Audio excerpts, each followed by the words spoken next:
TFP, Technical Foul Podcast. It's your boy Abdi here with another episode to end the off season. Yes, it's been a long summer for a lot of you guys. It's also been a long summer for a lot of the executives in the NBA world, a lot of the players in the NBA world, also a lot of the fans in the NBA world, depending on where your favorite player or what your favorite team has done. So we'll be getting into that. You see down there it says KD and Kyrie. I feel like I've talked enough about them throughout the summer. But I really want to get to the nitty gritty of the Donovan Mitchell situation that happened between him, Utah, New York, and the Cleveland Cavaliers, who he's now a team member of. Then I also want to continue this entire drama-filled, series that is going on in Hollywood, aka LA, not the Clippers, but the Lakers and Russell Westbrook. I really want to get into the nitty-gritty of those stuff. So let me start off by saying, first of all, Danny Ainge, Donovan Mitchell, Utah. What in God's name was the front office thinking when they had all this chatter between New York, when they had all this talk between the Knicks, when they had all these, trade offers from New York, which were like 10 times better. Well, not 10 times better, but just a tad bit better than what Cleveland had offered, which was Colin Sexton, who did sign a $72 million deal after the trade had happened. So he's a part of Utah now. He's a dog, and if you don't know who Colin Sexton is, then you're basically a simple casual fan of the NBA, point blank period. And if you don't think he's all-star caliber, then you're absolutely gone. Anywho, picking up Colin Sexton, and then solid role player who could also start and put up some solid numbers from time to time, but isn't as consistent as he used to be, in Lauri Markkanen, and then adding Agbaji. I feel like I'm saying his name wrong. If I am, I apologize. The rookie. I thought that was key into, plus those draft picks that Cleveland has sent out, into getting the Donovan trade over with, right? But then you look at New York and you saw the consistency in their trade offers. You saw the consistency in what they wanted to do. You saw the consistency in everything that they intended to do just to bring a big name player like Donovan Mitchell to New York. Now, Mitchell has some history in New York. I believe his father played for the Mets. So, professionally in baseball. But that doesn't mean he's all New York bred. He's not from New York. He's not. But end of the day, I feel like R.J. Barrett, Obi Toppin, all these other names that the Knicks were listing off, adding on to the trade offers, were much better at times than what Cleveland had offered. There was a report a couple weeks ago, actually like a week ago, that the GM for Utah, not Danny Ainge. Danny Ainge is like the overseer, but the GM from Utah and Kobe Altman, who is the GM for Cleveland, have a really, really, really close personal relationship. And on top of that, they're executives of like big name teams. Now you put two and two together, you're like, oh, all right, snap of the finger. Okay, that's why. That's probably. All right, excuse me.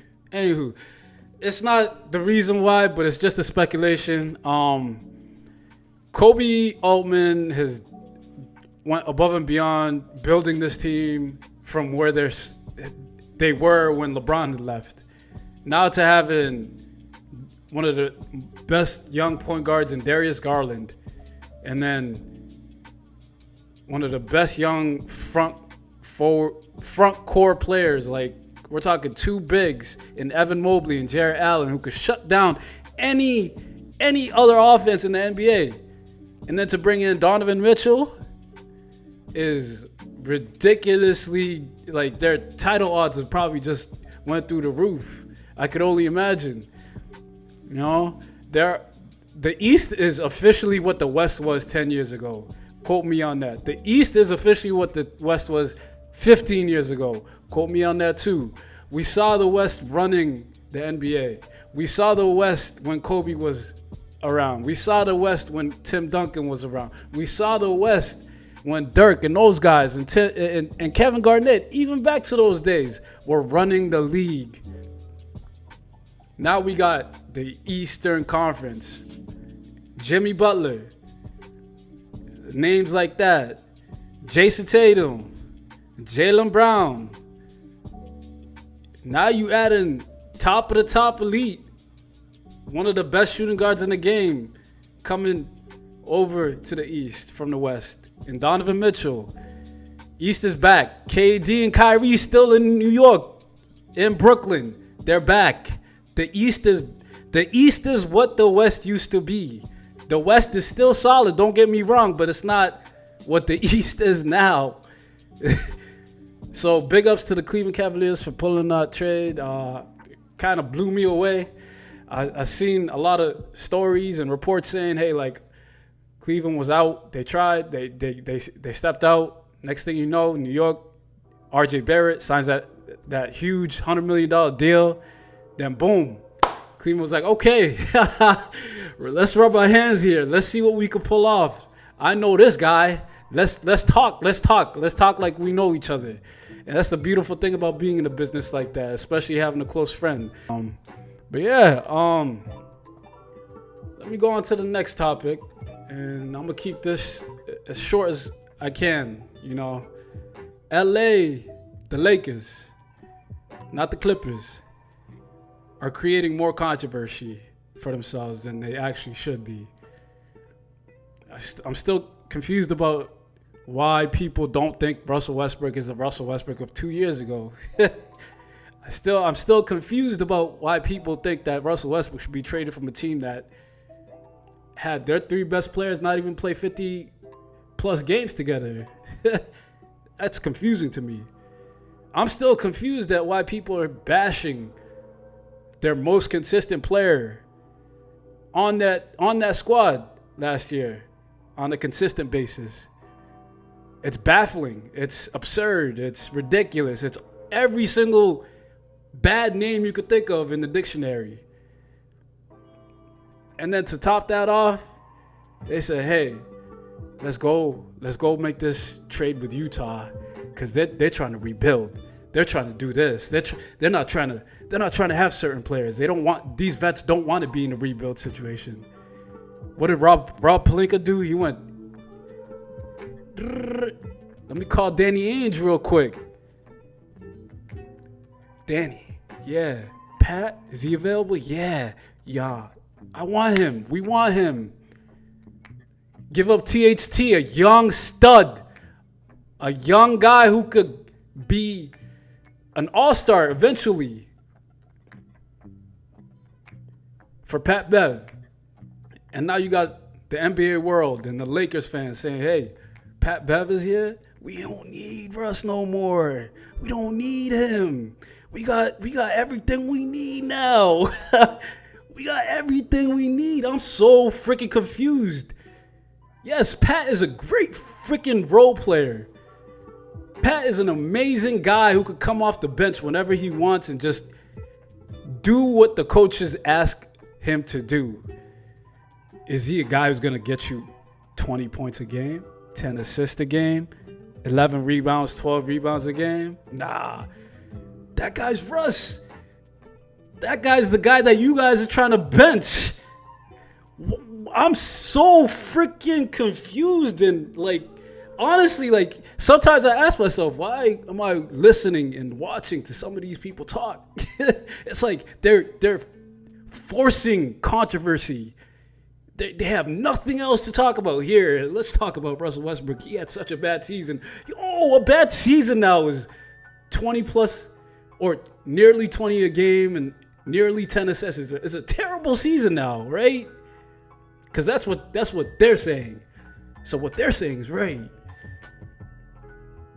And then Darvin Ham comes out and says, I want Russ to focus on defense. And we could have both of these guys start. Both of these guys, as in Pat Bev and Russell Westbrook, start if they both primarily focus on defense. Now, you telling the guy who won an MVP to primarily focus on defense? Where do they do that at? I'm so lost. It's like everything that the PR is telling the coaches or the PR is telling the GMs or the front office to say, it's just hurting the Lakers organization in general. And now there was reports out today that Ramona Shelburne from ESPN said, oh, Russ is not the type of guy to accept a buyout from the Lakers because he's quote unquote proud of who he is and how his game is and how his game is portrayed. And she went on to say that most guys or most players in any situation that they're in, if they accept a buyout, they don't get treated with the same respect that they used to get treated as. That's false. That's false. That's proper freaking ganda, bruh.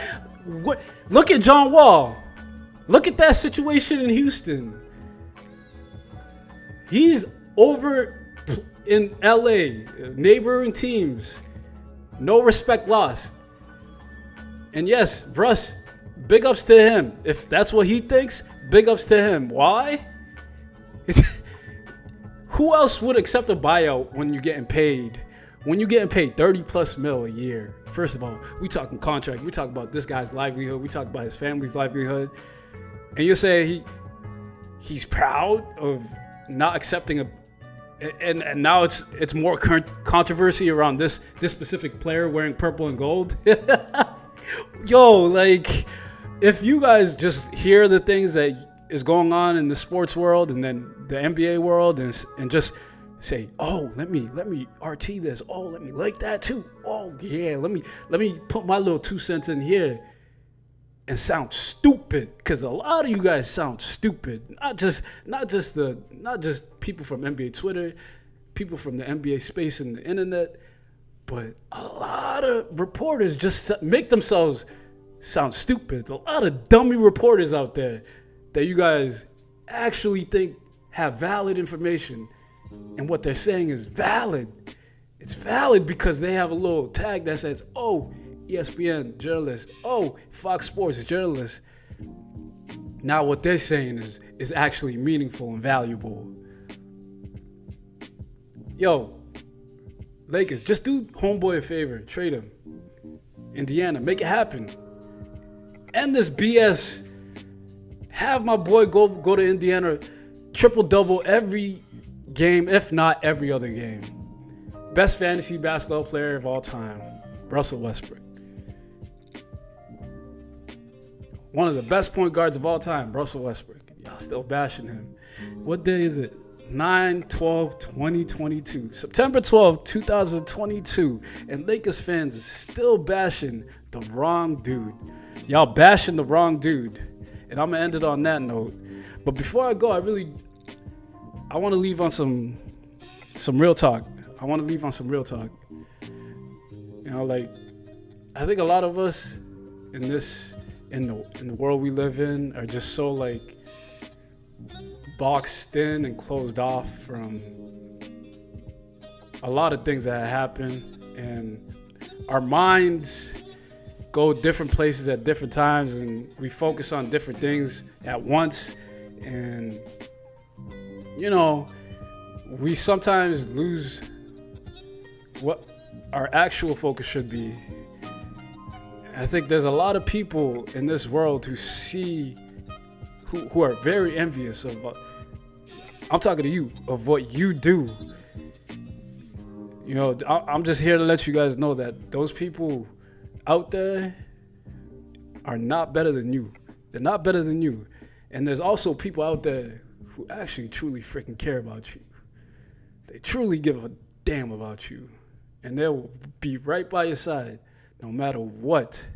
No matter freaking what. And let you know, hey, like, you could do whatever, pretty much, you could do whatever the hell you want to do. And they'll still love you for who you are. And I really want to, if you are that person, I really want to tell you, yo, like, I appreciate you. And if no one's ever told you that, I'm telling you right now, I'm looking at you right now. And I know it's probably through some, BS screen that we all glued to, but I'm telling you right now, if no one's ever told you that they appreciate you, I appreciate you. If no one's ever told you that they believe in you, I'm telling you I believe in you. A lot of envious folks out here, but the envy ones are the ones who always end up with the worst taste at the end of the day, who always go to bed fiending to be more envious, scheming to be more envious.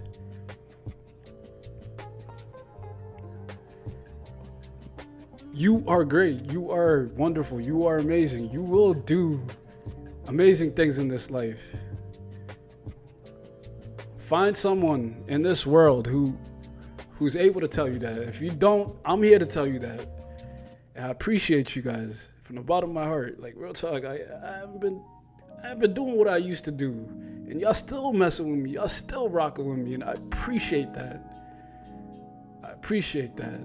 I appreciate the people who love me unconditionally. Love those people. Spread love. Be positive. Good karma is a good freaking thing. And it's a real freaking thing. Peace. Love. Appreciate y'all. Do that thing at the top if you want. Not forcing you. If you don't, more blessings to you. Y'all take care. Peace.